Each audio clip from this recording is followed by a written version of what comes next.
84 कोसी परिक्रमा नैमिषारण्य की जो हो रही है, ये लगभग 11,88,08,000 वर्ष व्यतीत हो गए जब महर्षि दधीच ने यात्रा किया था और उन्होंने अपनी हड्डियों का दान दिया था। तो ये परिक्रमा ऋषि मुनियों की है, साधु संतों की है। और उस समय 33 करोड़ देवता 3.5 करोड़ तीर्थों को महर्षि दधीच ने यहाँ आमंत्रित किया था। और जब वो देह दान करने लगे तो उनकी पत्नी सुवर्चा को अच्छा नहीं लगा और देवता ये चाह रहे थे कि देवी सुवर्चा कुछ ना कहें और हमारा जो लोक कल्याण के लिए कार्य है वो पूर्ण हो जाए, लेकिन वैसा नहीं हुआ। देवी सुवर्चा ने कहा कि वो आपको अस्थिदान नहीं करने देंगे। तो देवता लोग जो थे वो परेशान हो गए और उन्होंने देवी सुवर्चा से कहा कि देवी सुवर्चा आप मदद करो। कहा नहीं, हम हमारे पति के प्राणों को हम नहीं दान दे सकते। और वो बैठ गए, 4 दिन तक बैठी रही।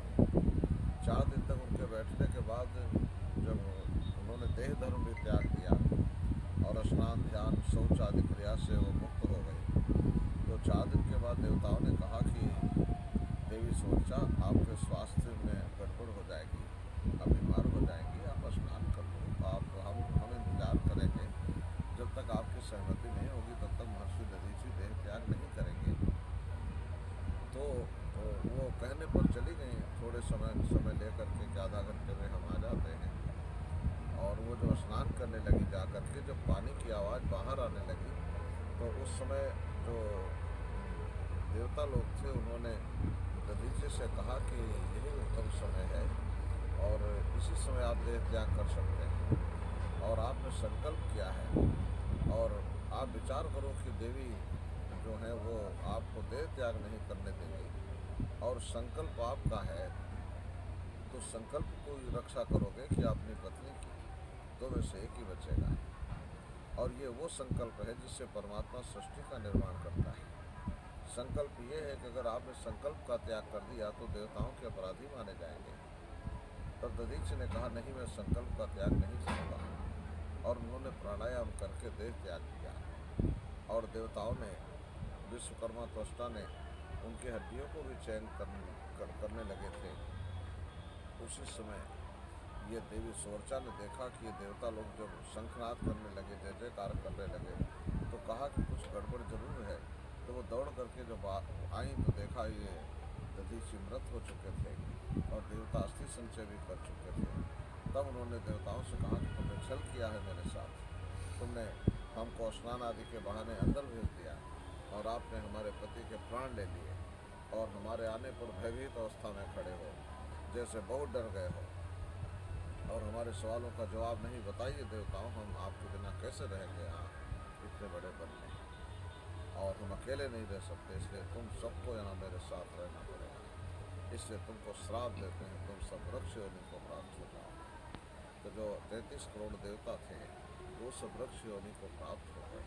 तो नैमिषारण्य में जितने भी वृक्ष हैं छोटे बड़े खड़े हैं, ये सब वही देवता हैं। इससे जितनी यात्रा आती है, परिक्रमा करते हैं, तीर्थों के रूप में तीर्थ तो कम दिखाई देते हैं, लेकिन देवताओं के रूप में ये वृक्ष मौजूद हैं।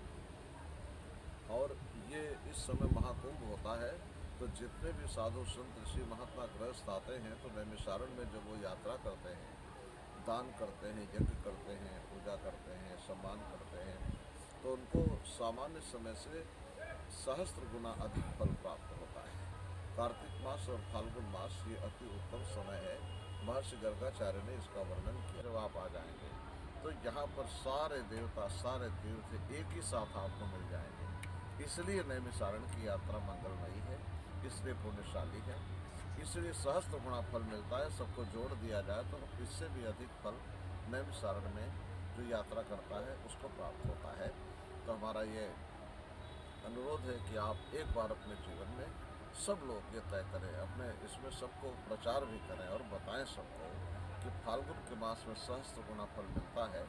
तो अगली यात्रा में आप सब परिवार यहाँ पधारें। हमारे हनुमानगढ़ी के महान जी पवनदास जी महाराज ये सब व्यवस्था आपकी करेंगे और ये तो इंतज़ार करते हैं कि हमको भी संतों का, समाज की सेवा करने का अवसर मिले। और ये कार्यक्रम में बहुत अच्छे तरीके से सम्मिलित होते हैं, सबके यहाँ जाते हैं, पूछते हैं क्या तकलीफ है, वो दूर करते हैं। तो इस बार तो ये व्यासपीठ के मंडल से कथा ये परिक्रमा होती है और हमने अनुरोध किया है कि अगली बार हनुमानगढ़ी का भी एक रथ चलेगा, उस पर हनुमान जी महाराज विराजमान होंगे और आप सब उसके बैनर तले नैमिषारण्य की 84 कोष की यात्रा ये जो आस्थान पूरे करके 25वें साल में चल रहा है। इस समय हमारे सामने बैठे हैं श्री पवन दास जी महाराज।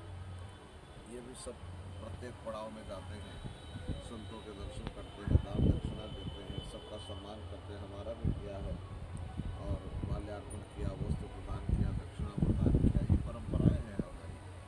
और नैमिषारण्य के लोग जो संतों का निर्वहन करते हैं, संतों की सेवा करते हैं, ये लालच से नहीं करते कि 1000 गुना फल मिलेगा, लेकिन उनका कर्तव्य अवश्य बनता है कि जो साधु संत यहाँ यात्रा में आते हैं उनका दर्शन करें,